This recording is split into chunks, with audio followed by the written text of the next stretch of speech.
Magandang umaga mga bata. Magandang umaga po. Ako nga po pala si Teacher Rhea, ang guro ngayon. So bago tayo magsimula, tayo muna ang lahat para sa ating panalangin.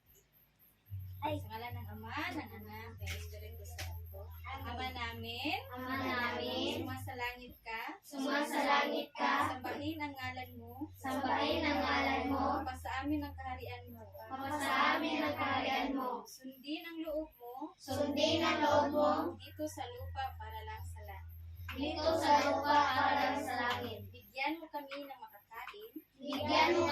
makakain, sa araw-araw, at huwag mo kami ipahintulot sa tukso,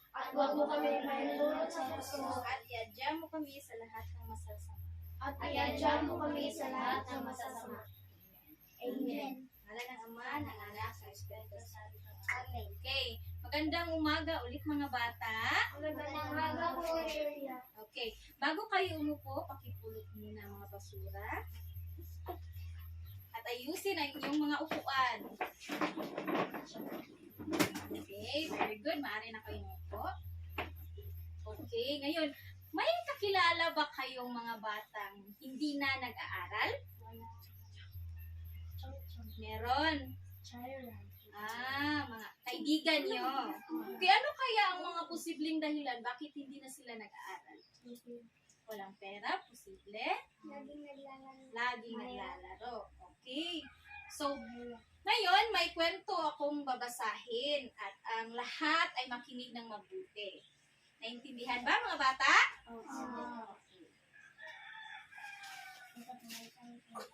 Okay, ang kwentong ating babasahin, pinamagatang Ang batang ayaw mag-aral. Okay, hindi ka mabuti ha? Okay. Ang batang ayaw mag-aral.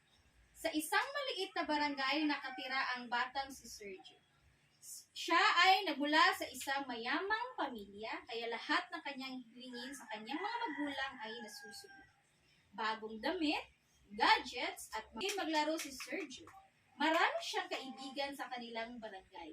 Isa lang ang tanging ayaw niyang gawin ay ang mag-aaral. Kahit anong payo ng kanyang mga magulang upang makapag-aral siya ng mabuti ay hindi niya pinakikinggan. Isang gabi, siya ay nanaginip. Napunta siya sa isang lugar kung saan maraming batang pinagtatrabaho araw at gabi.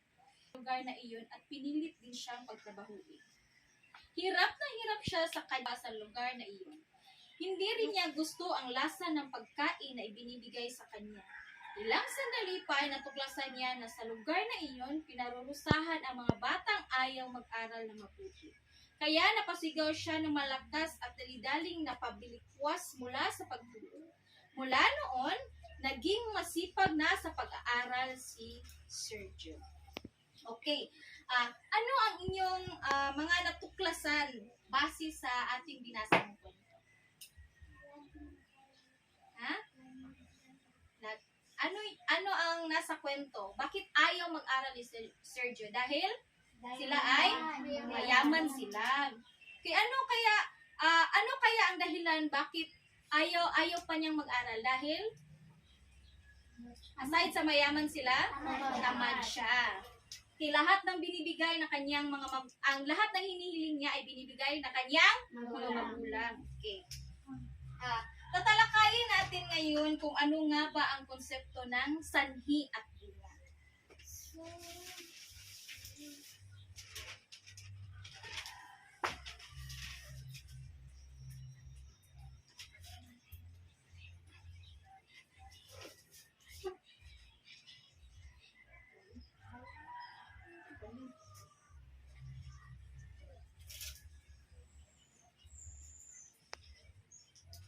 Okay. Ang sanhi ay pinagmulan o dahilan ng isang pangyayari. Diba? Ano ang sanhi? Pinagmulan o dahilan ng isang pangyayari. At ang bunga ay ang resulta, epekto ng isang pangyayari. Halimbawa, si Sergio ay mayaman kaya tamad siyang mag-aral. Ano ang sanhi? Siya ay? Ano ang sanhi? sanhi? Timani, ang sanhi ay ang pinagmulan o ang dahilan ng isang pangyayari. Mayaman. Okay, siya ay mayaman. At ang bunga ay? Tamad mag-aral. Okay, very good. Number 2, pinarusahan ang mga batang tamad mag-aral. Ano ang sanhi? Tamad mag-aral. Ano? Tamad? Ha? Tamad? Okay, at ang bunga ay? Okay. Okay. Number 3, nagbago si Sergio dahil sa masamang panaginip. Ano ang sanhi? Masamang? At ang bunga ay? Nagbago si Sergio. Okay, very good. Imagine niyo ha, ang sanhi at ang bunga.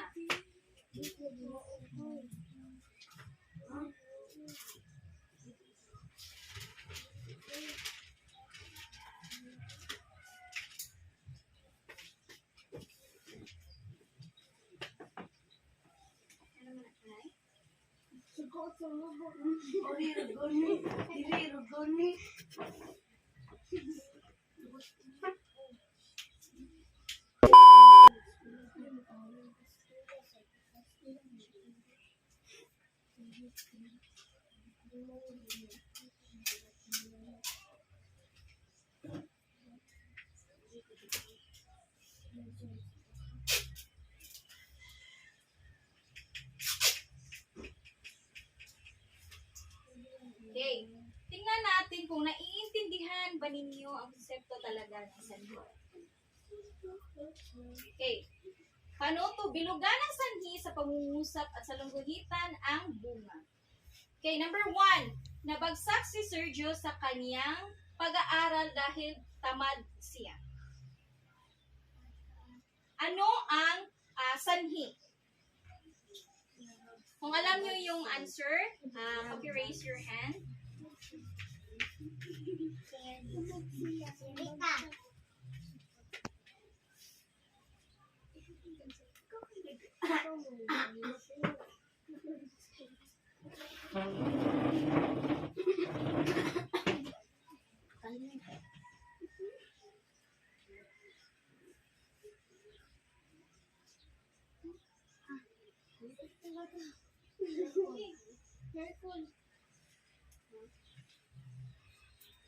Number 2.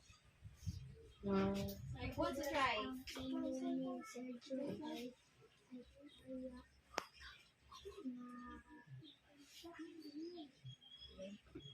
Little bit.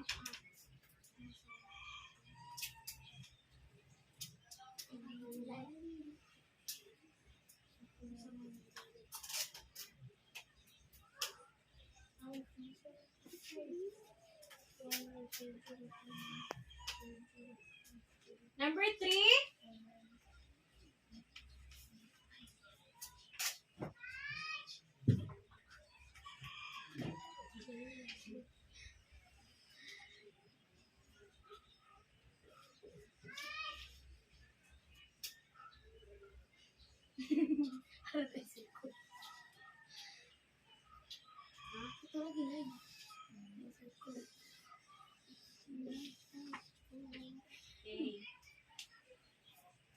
Okay, tingnan natin kung tama ba ang inyong mga sagot. Okay. Nabagsak si Sergio sa kanyang pag-aaral dahil tamad siya. Ano ang sanhi? Nabagsak si Sergio. Ano ang sanhi? Nabagsak si Sergio sa kanyang pag-aaral. Sure? Nabagsak si Sergio. Tamad siya. Ang sanhi ay? Dahil tamad siya. Tamad siya. At ang bunga ay? Nabagsak si Sergio sa kanyang pag-aaral. Okay, nabagsak si Sergio sa kanyang pag-aaral. Number 2, matigas ang ulo ni Sergio kaya napanaginipan niya ang masamang pangyayari. Ano ang sanhi? Ang ulo ni Sergio.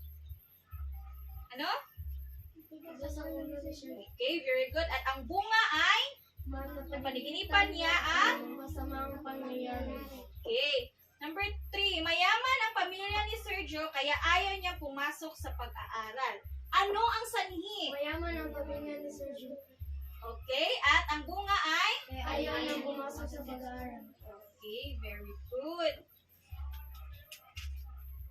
Ngayon, alam na ninyo kung ano ang sanhi at bunga? Sa ganito, ang sanhi ay? Pinagmulan o dahilan sa isang pangyayari. At ang bunga ay? Kinalabasan o resulta o epekto ng isang pangyayari.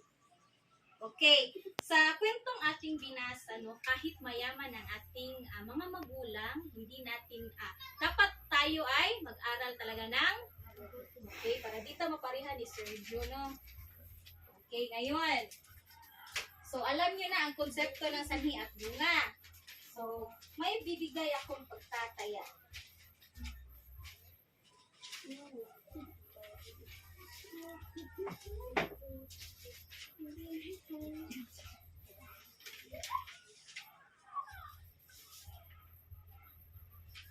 Raiza,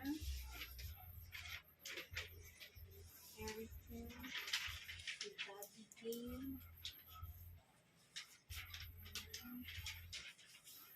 and si Samantha.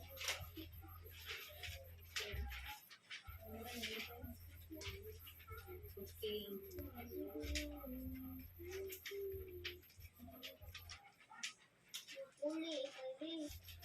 Okay. Basahin ang panuto, ha? Bigyan ko lang kayo ng 5 minuto sa pagsasagot.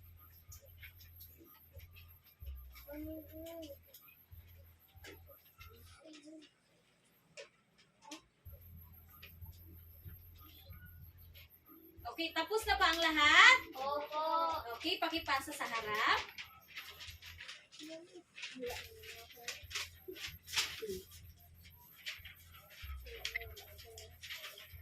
Okay, thank you. So ngayon, magbibigay ako ng takdang aralin.